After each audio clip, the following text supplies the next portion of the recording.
Everyone, আপনাদের সবাইকে welcome করছি তারকালে। আজকের আয়োজনে সবসময় কামাতা ফারজানা বিথি আছি আপনাদের সাথে। দেখছেন বিজয় টিভি। আমরা তারকালে চেষ্টা করি আপনার পছন্দের ভালোবাসার হালের জনপ্রিয় সেলিব্রেটেড আর্টিস্টদের নিয়ে একটা ছোট্টখাট্টো আড্ডা দেবার জন্য। আজও ব্যতিক্রম নয়। আজ আমাদের তারকালা একটু বেশি জলজল করছে, বেশি সুন্দর লাগছে। আমার জন্য না, কারণ আজকে আমাদের হট সিটে যিনি আছেন তিনি নায়িকাও না, কিন্তু সুন্দর। আপনাদের সবার প্রিয়, ভীষণ ভালোবাসা সব থেকে সুন্দর নায়ক এখন জয় চৌধুরী। হ্যালো। আমি জয় চৌধুরীকে যতবার ইন্ট্রোডিউস করে ততবার সে অ্যাপেল হয়ে যায়। কেন? নাকি এটা ন্যাচারাল? এক অ্যান্সার কত প্রতি ঈদে প্রতিটা প্রোগ্রামে দিতে হয়। এখন তো ঈদ না, এখন এমনি বলো, এমনি বলো। লাল কেন তোমার এগুলো? না, লাল নাই, আবার একটু গ্লো করে বেশি। একটু জানতে চাই, শীত চলে এলো এবং রিসেন্টলি তোমাকে ফেসবুকে অনেক দেখা গিয়েছে যে দৌড়াদৌড়ি করছো একটা ফুটবল নিয়ে। ফুটবল নিয়ে। আচ্ছা আচ্ছা, একটু জানতে চাই জিনিসটা কি, আসলে কি হচ্ছে? ও না, রিসেন্টলি আমাদের একটা গেম গেছে, টুর্নামেন্ট গেছে। এটা হচ্ছে আমাদের মিডিয়া এবং আমাদের চলচ্চিত্রের যে ডিরেক্টর স্যার যারা আছেন ওদের সঙ্গে আমাদের টেলিভিশন এবং চলচ্চিত্রের হিরোদের সঙ্গে একটা প্রীতি ম্যাচের আয়োজন করেছিল। আবার বলে মারামারি, কোথায় মারামারি হয়েছে? সবকিছুতেই শুধু মারামারি। আর আমার এটা ভাইরাল লাগবে না? আচ্ছা আচ্ছা আচ্ছা, হ্যাঁ তুমি আগে বলবা না? আমার কাছে অনেক টপিক ছিল ভাইরালের, আগেই সমস্যা নাই, আমাদের সময় আছে। যাই হোক, ওইটা একটা প্রীতি ম্যাচ ছিল আমাদের স্যারদের সঙ্গে, ওটা আমরা হিরোরা খেলেছি আর কি। ওখানে সব আর্টিস্টরা এসেছে, ইনভলভ হয়েছে, দেখা করেছে, আমরা অনেকেই দেখেছি, চিয়ার করতে এসেছিল সবাই। জিতলো কারা? আমরা হেরে গেছি আনফরচুনেটলি। যদি ডিরেক্টরের কাছে নায়করা হেরেই যায়। আমি সবসময় বলি এটা সে স্যার হচ্ছে আমার পিতা, তো পিতার কাছে সন্তানরা হারবে, এটাই স্বাভাবিক। আমরা চাইলেও ভালো খেলতে পারতাম, ভালো খেলি না। আমি নেতারা এরকমই বলে, গিভিং শ্রীমণি তো আমি সেটাই বলছি। আচ্ছা, আমরা চাইলেই পারতাম, কিন্তু আমরা আপনাদেরকে সুযোগ করে দিয়েছি। আচ্ছা, একটু জানতে চাই, এটা আমি জানতে চাই না, দর্শকরা জানতে চায়।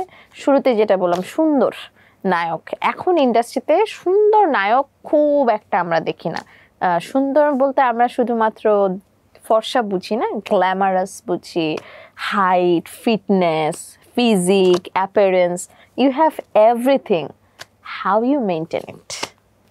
মেনটেন ইট করতে বলতে গেলে তো আসলে অ্যাকচুয়ালি এটা একটা প্যাশনের ব্যাপার, যে আমি কিভাবে নিজেকে ধরে রাখবো, বা আমি আমার সুন্দর আগাগোড়ে পছন্দ।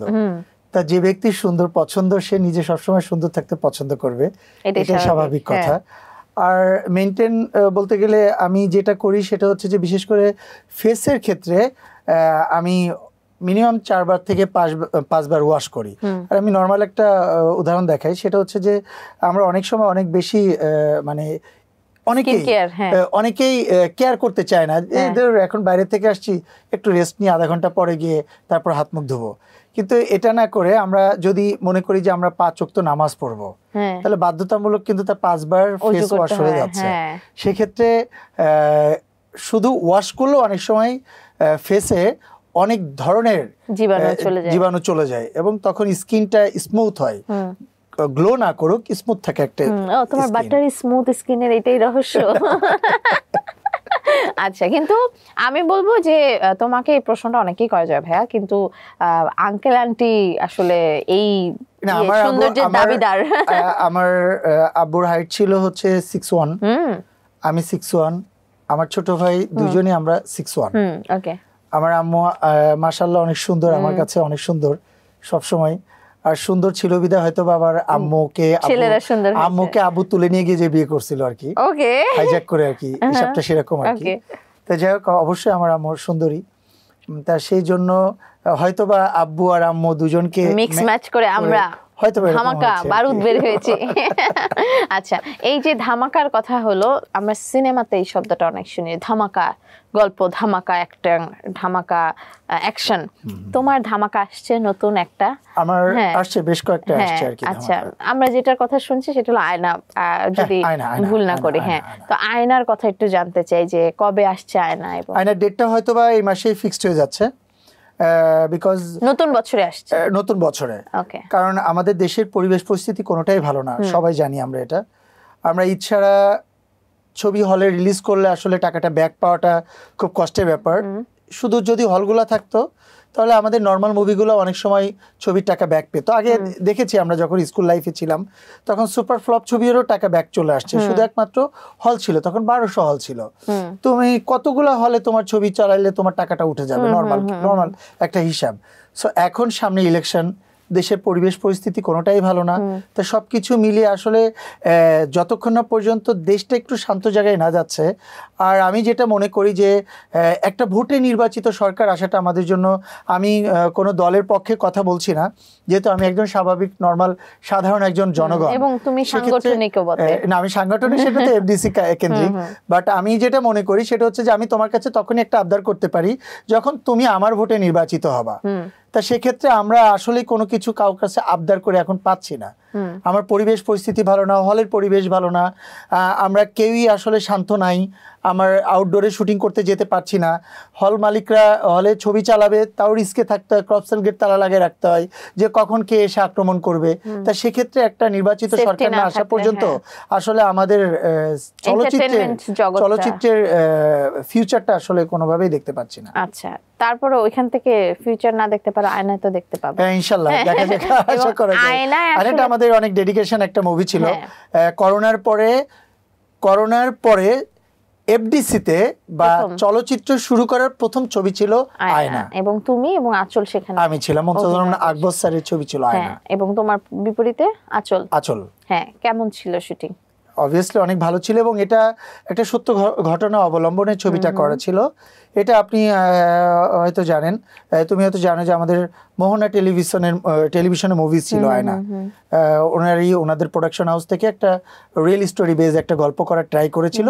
ওটাই তাদের 5টা প্রোডাকশনের প্রথম প্রোডাকশন ছিল আয়না। আমি একটু জানতে চাই জয় ভাইয়া, ধরো যে থাকে না তোমাকে আমরা যেভাবে দেখেছি সিনেমায় যে একটু নায়িকার সাথে রোমান্স করছো, হ্যাঁ একটু অ্যাকশন করছো, এত কিছু বাদ দিয়ে একটা গল্প নির্ভর সিনেমায় কিভাবে আসলে, যেখানে শুধুমাত্র অভিনয়টাকেই প্রাধান্য দিয়েছে? অ্যাকচুয়ালি আমি যেটা মনে করি এখন সেটা হচ্ছে যে সর্বপ্রথম ছবিটাই গল্প নির্ভর হওয়া উচিত। প্রতিটা ছবির হিরো সেই ছবির গল্প হওয়া উচিত, আর্টিস্ট হিরো হওয়া উচিত না, আমি সেটা মিন করি আর কি এখন। সো আমার কাছে তখন মনে হলো যে এই গল্পটাই আমার ছবির হিরো, আমরা জাস্ট একটা ক্যারেক্টার আর্টিস্ট।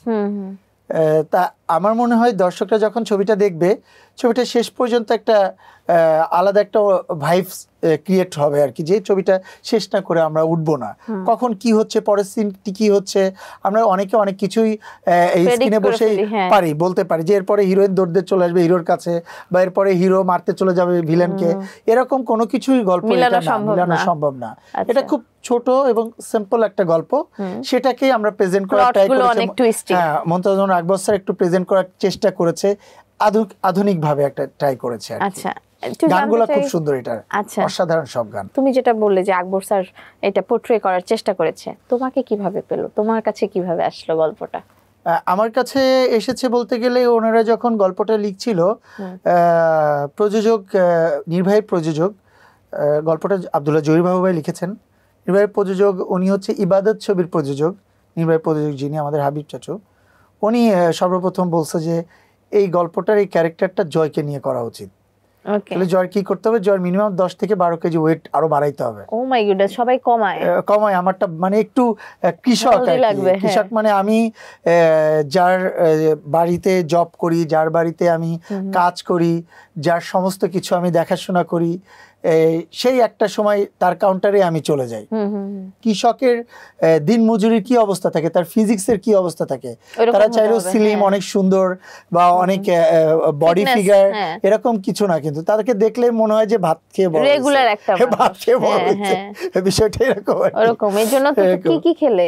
না, ভাতই খাওয়া হয়েছে বেশি, ভাত খেয়ে মোটা হয়েছে এরকম আর কি। বাট এখন তো তুমি অনেক আরো কমছে আর কি, আমার নতুন ছবির জন্য প্রিপারেশন চলছে, আমি আরো কমবো আর কি, আরো প্রায় 10 কেজি মতো কমতে হবে এখান থেকে। থাকবে কি তোমার? না, থাকবে, সমস্যা নেই। আচ্ছা, একটা বিরতি নেই, বিরতি থেকে ফেরত এসে আরো কথা বলবো। দর্শক সাথে থাকুন, চলছে তারকালয় এবং আয়নার যেই নায়ক তাকে নিয়ে আমরা কথা বলছি। এই নায়ক কিন্তু আরো অনেক সিনেমা করেছেন, সেগুলো নিয়ে ফেরত আসবো বিরতির পর।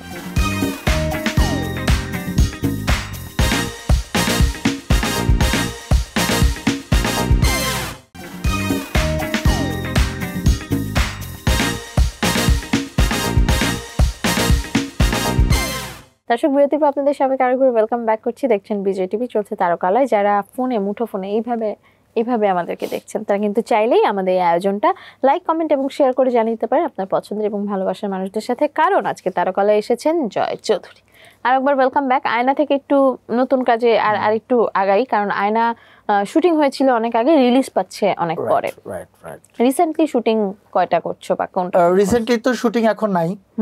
রিসেন্টলি শুটিং বলতে গেলে আমার হচ্ছে আমার গ্রুমিং চলছে আমার প্রায় 1.5 মাস 2 মাস ধরে। আমার নভেম্বরেই আমার হচ্ছে 1 তারিখ থেকে শুটিং এর কথা ছিল। আমার মুভিটার নাম আমি সর্বপ্রথম বিজয় টিভি নিউজ করেছিল আনন্দবাজার পত্রিকা থেকে নিয়ে। সেটা হচ্ছে আমার ইন্ডিয়ার একটা কোলাবরেট একটা মুভি। নভেম্বর 1 তারিখে শুটিং ছিল। ভিসা জটিলতার জন্য আমি যেতে পারছি না, হয়তো বা জানুয়ারিতে ফার্স্ট উইকে হয়তো আমি চলে যাব। ওইটা আমার গ্রুমিং চলছে আর কি। আমি ওইটার গ্রুমিং এর জন্য আমি আর কোনো সিনেমাতে লাস্ট 3 মান্থ ধরে আমি কোনো সিনেমাতে ঢোকার কোনো অপশন আমার কাছে ছিল না, কিন্তু তাদের সাথে আমার একটা কন্ডিশন ছিল যে আমি তাদের সঙ্গে এইভাবে কাজ করব। সিনেমা শুরু হওয়ার আগে 2 মাস বা 3 মাস আমি তাদেরকে এটা দেখাবো। আমার ওয়েট লস থেকে শুরু করে আমার গেট আপ, আমার চাপাটা এখান থেকে ভাঙা থেকে শুরু করে অনেক কন্ডিশন তারা দিয়েছিল আর কি আমাকে। তা আমি ওইটা ট্রাই করতেছি আর কি। আসলে একটা মানুষের যখন গ্রোথটা একটা দিকে চলে যায়, হুট করে সেটা চেঞ্জ করা যায় না। জয় ভাই, সিনেমা বাছাই করেন, সিনেমার তো অফার অনেক আসে, আর তুমি যেহেতু একটা গুড লুকিং হিরো আমাদের দেশের, তোমার নিশ্চয়ই অনেক অফার আসে। তুমি আসলে অফার পাওয়ার পরে কোন বিষয়টা সব থেকে গুরুত্ব দাও? ধরো যে স্ক্রিপ্ট ভালো লাগলো, গল্প ভালো লাগলো, কিন্তু প্রোডাকশনের কম, বাজেট কম, তখন কি তুমি ওই সিনেমাটা ফিরিয়ে দাও? আপনি যদি বাংলাদেশে এখন টম ক্রুজকে এনেও যদি বাজেট দিয়ে ছবি করেন, শাহরুখ খানকে এনেও যদি বাজেট দিয়ে ছবি করেন, এই ছবির টাকা উঠবে না। ওকে। সো প্রতিটা প্রজেক্টে একটা মানুষের স্বপ্ন থাকে, একটা ডিরেক্টরের স্বপ্ন থাকে, সে একটা চলচ্চিত্র করবে। সে অনেক কষ্ট করে একটা প্রযোজক রেডি করে। সে প্রযোজক যদি বাজেট ফেলার হয়ে যায় বা অনেক বেশি বাজেট হয়ে যায়, সেক্ষেত্রে স্বপ্নটা প্রথম ভাঙবে ডিরেক্টরের। এটা প্রযোজকও চাই সে একটা ছবি করুক। তা সেক্ষেত্রে আমি একটা জিনিস এখন কেয়ার করি, এটা হচ্ছে আমি দেখি যে অ্যাকচুয়ালি এর প্রোডাকশনটা তারা নামাইতে পারবে কিনা। যদি নামাইতে পারে তাহলে তাদের কি কি সাপোর্ট দরকার, সে সাপোর্টগুলো আমি ট্রাই করি তাদেরকে প্রোভাইড করার জন্য। এমন না যে আমার রেমুনেশন থেকে কম নেই, আমার রেমুনেশন তারা যেটা দিচ্ছে দিক। এমন হতে পারে না যে আমার বড় একটা ডুপ্লেক্স বাড়ি লাগবে, ডুপ্লেক্স বাড়ি লাগবে, এমন হতে পারে না। ঠিক আছে, ডুপ্লেক্স বাড়ি লাগবে, আমি বাড়ি ওটা দিয়ে দিচ্ছি, ওটাতে যান। এমন হতে পারে যে একটা 2টা BMW লাগবে একটা শটে, আপনার ভাড়া না লাগবে না, আমি বলে দিচ্ছি BMW দিয়ে যাবে। এমন হতে পারে যে 50 জন লোক লাগবে একটা জায়গায়, একটা অফিসের 50 জন লোক লাগবে। আমি আমার পরিচিত যারা আছে, মাল্টিনেশনাল কোম্পানি বাংলাদেশে অনেক আছে আমার পরিচিত, বললে তার স্টাফ সহ দেখা গেছে একদিন মানে মেইন ক্যারেক্টার আমাকে শুটিং করতে দিচ্ছে। মানে আমি জিনিসগুলো দেখে, একটা বড় কলেজ লাগবে, একটা হসপিটাল লাগবে, তোমার রেন্ট নেওয়া লাগবে না, ঠিক আছে আমি তোমাকে, এটা হচ্ছে সাপোর্ট। একজন আর্টিস্ট সাপোর্ট দিচ্ছে একটা প্রযোজক এবং একটা পরিচালকের স্বপ্নকে বাঁচায় রাখার জন্য। আমি এটা করি আর কি। এখন তুমি সিনেমা নিয়ে কাজ, মানে শুধুমাত্র সিনেমায় কাজ করে না, সিনেমার উন্নয়ন নিয়েও তুমি কাজ করার জন্য অনেকবার অনেক কিছু বলেছো, অনেক ফাইট করেছো, অনেক চেষ্টা করেছো। এখন তো সিনেমার অবস্থা ভালো না, তুমি নিজেই বললে। বাজার থেকে শুরু করে সিনেমার আমদানি বলো, রপ্তানি বলো, যাই বলো, পরিবেশ বলো, বিএফডিসি শুটিং বলো, শুটিং সেট ফেলছে না বিএফডিসিতে, তার মানে বিএফডিসির ভাড়া উঠছে না। তো এটা নিয়ে কতটুকু মন খারাপ বা কতটুকু? বিএফডিসিটা তথ্য মন্ত্রণালয়ের আন্ডারে। তা আপনার যখন হেড যারা আছেন একটা মন্ত্রণালয়ের, তারা যখন আপনার প্রোডাক্ট বা আপনার প্রতিষ্ঠানের প্রতি যখন নজর না দিবেন, তখন আমরা চাইলেও অনেক কিছু করতে পারবো না, কারণ অনেক বাধ্যবাধকতা থেকে যায়, কারণ এটা গভর্নমেন্ট প্রপার্টি। তো সেক্ষেত্রে যতক্ষণ পর্যন্ত গভর্নমেন্ট না চাইবে ইন্ডাস্ট্রিটাকে আপ করার জন্য, সেক্ষেত্রে আমরা ইন্ডাস্ট্রির ভিতরে প্রায় 5000 মানুষ আছি যারা আমাদের কর্ম একটাই চলচ্চিত্র। সেটা সবগুলো সেক্টরই আছে, আপনার 17টা সংগঠনের সেক্টরের লোকেরা আছেন, স্টাফরা আছেন, আরো অনেকে আছে, প্রায় 4-5 হাজার লোকের এখানে, তাদের ডাল ভাতটা আমাদের এই চলচ্চিত্র থেকেই আসে। তা আমরা হাজার চেষ্টা করলেও এটাকে আরো বেশি ভালো করতে পারবো না, যেহেতু এটা একটা গভর্নমেন্ট প্রজেক্ট। গভর্নমেন্টের উপর মহল আছেন এখানে, তারা যতক্ষণ না পর্যন্ত আমাদের চলচ্চিত্রকে ভালো করার ট্রাই করবে, এই চলচ্চিত্রটা প্রদর্শনী করার জন্য যে জায়গাটা আছে হল, সেটাকে আরও সুন্দর করে ডেভেলপ করতে পারবে, ততক্ষণ পর্যন্ত আমরা কিছু করতে পারছি না। আর যেহেতু আমাদের এখন এমডি যিনি আসছেন উনি অনেক ট্রাই করছেন, আমরা আমাদের হলগুলোকে ডিজিটাল করার ট্রাই করছি, আমরা টিকিটিংয়ের করার ট্রাই করছি, আমরা সেন্ট্রাল সার্ভার বসানোর ট্রাই করছি।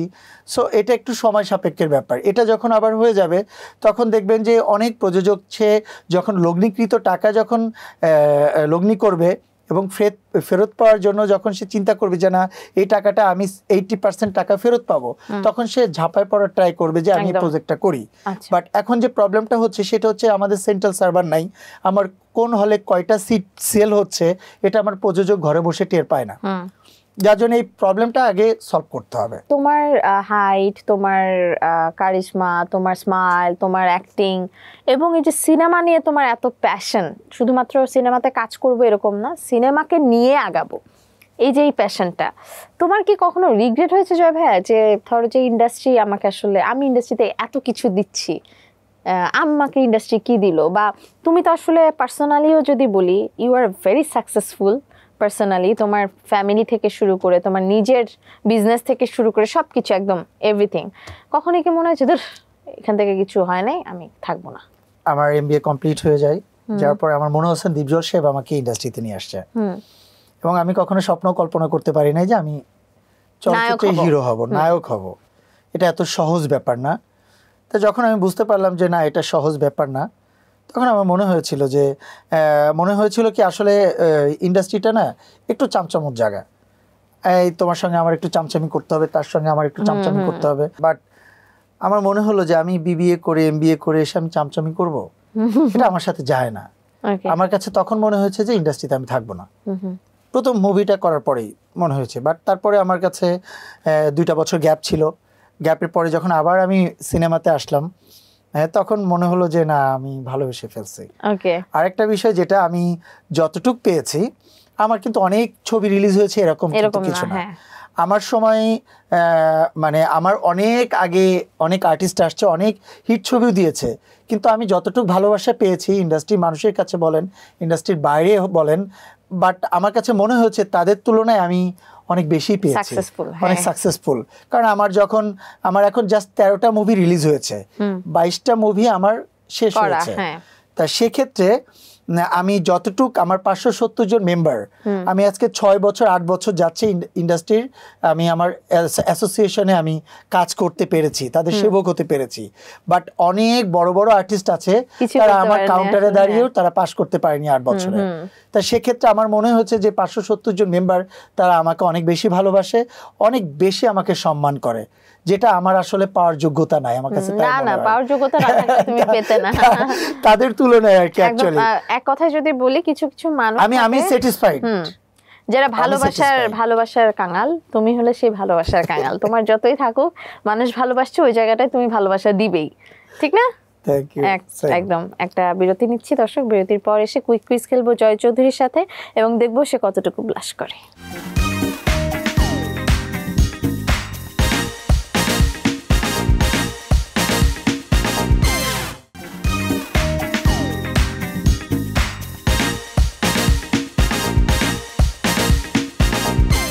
বিরতির পর আপনাদের সবাইকে আরো একবার ওয়েলকাম ব্যাক করছি। দেখছেন বিজয় টিভি, চলছে তারকালা এবং শেষ সময়ের আয়োজনে জয় চৌধুরী শুরু থেকেই ছিল, সেই আছে।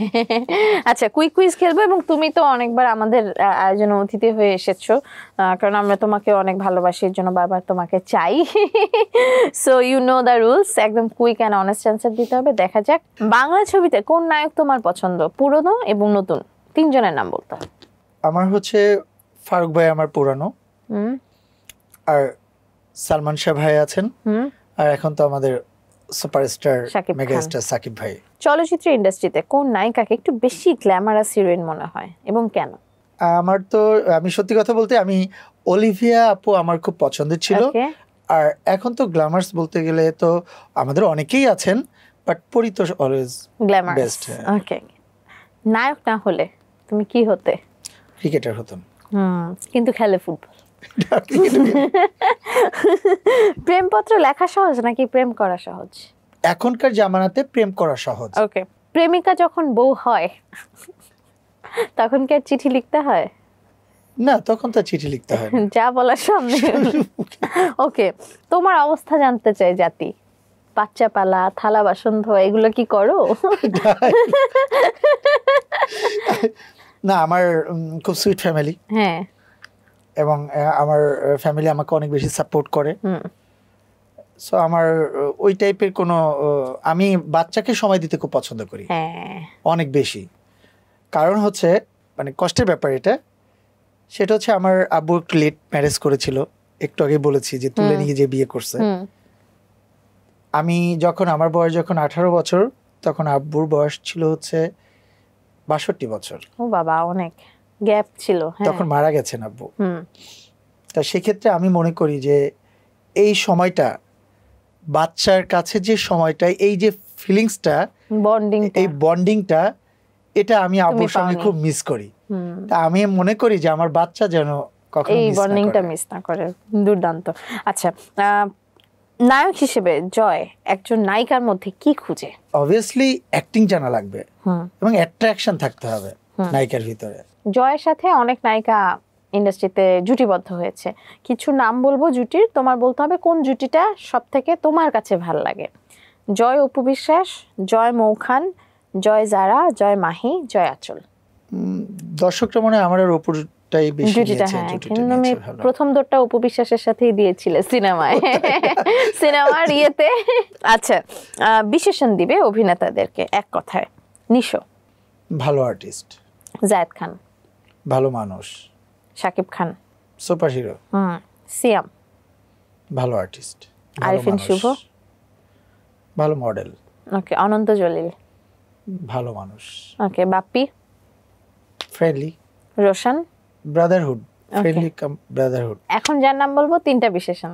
জয় চৌধুরী, জয় চৌধুরী অনেক ভালো মানুষ, নিঃসন্দেহে, এবং মানুষকে অনেক বেশি অল্পতে বিশ্বাস করে বসে, এটা তার দোষ, গুণ না, অনেক বেশি পরোপকারী। হ্যাঁ, ট্রু। ওকে, নায়করা তো সবার ক্রাশ হয়, তোমার প্রথম ক্রাশ কে ছিল? ফিল্মে তো আমার প্রথম ক্রাশ ছিল হচ্ছে মৌসুমী আপু। পর্দায় কোন নায়ককে দেখে তার মতো হতে চেয়েছিলে বা তার সাথে মিল খুঁজে পেয়েছিলে? পর্দায় তো আমার সালমান শাহ ভাইকে দেখে। এবং তোমার কি মনে হয় না যে বাংলাদেশ ছাড়া বাংলাদেশের বাইরে অনেক হিরোজ আছে যাদের সঙ্গে তোমার মিল আছে? যেমন আমি মিল পাই হলো টার্কিশ কিছু সিরিজ আছে, এবং ওদের সাথে তোমার মানে মোটামুটি একটা মিল পাওয়া যায়। বুঝলো, আর কোনো নাম কেউ না, না নাম বলতেছি না, বাট টার্কিশ হিরোদের সাথে তোমার একটা চেহারার মিল আছে, কারণ তোমার মানে অ্যাপিয়ারেন্সটা ওরকম। বাইরে থেকে যদি কখনো এরকম অফার্স আসে ভিন্ন ভাষায়, 100% করবে। আলাদিনের দৈত্য তোমার তিনটা ইচ্ছে পূরণ করার সুযোগ দিল, কোন তিনটা ইচ্ছা চাইবে? প্রথম ইচ্ছে হচ্ছে আমি ছোটবেলায় ফিরে যেতে চাই। আমি একদম প্রাইমারি লেভেলে চলে যেতে চাই।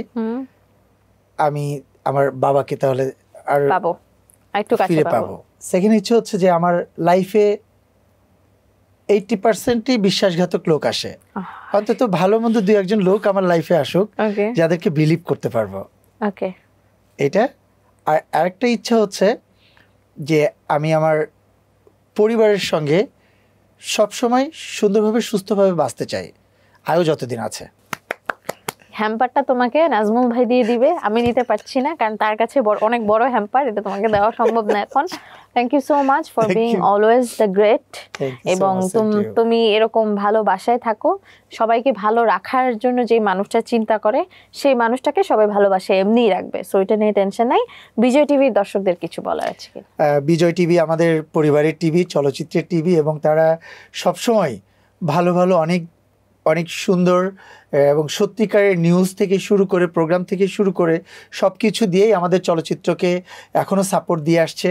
আপনারা যারা বিজয় টিভির পর্দায় যারা বিজয় টিভির অনুষ্ঠানগুলো দেখেন, অবশ্যই ভালো মন্দ কমেন্টস বিজয় টিভির পেজে করবেন, বিজয় টিভির সঙ্গে থাকবেন এবং আমাদের চলচ্চিত্রের মানুষের সঙ্গে থাকবেন। ধন্যবাদ বিজয় টিভিকে যে আজকে এত সুন্দর একটা প্রোগ্রামে আজকে আমরা এত সুন্দর ডিসকাস করতে পারছি। অনেক ডিসকাশন এই প্রথম করেছি আজকে, যেটা হয়তো বা কোনো চ্যানেলে করা হয়নি। থ্যাংক ইউ সো মাচ ভাইয়া, অনেক ভালো থাকো পরিবার নিয়ে সব সময়, এবং অনেক অনেক ভালো সিনেমা আমরা তোমার কাছ থেকে তোমাকে অসংখ্য ধন্যবাদ। দর্শক, আজকের মতো সাইন আউট করছি, কথা দিচ্ছি নেক্সট উইকে হাজির হয়ে যাবো আপনার পছন্দের ভালোবাসা হালের জনপ্রিয় কোনো না কোনো সেলিব্রিটি সেলিব্রেটেড আর্টিস্টকে নিয়ে তারকালয়। সে পর্যন্ত ভালো থাকুন, সুস্থ থাকুন, থাকুন বিজয় টিভির সাথে। টাটা।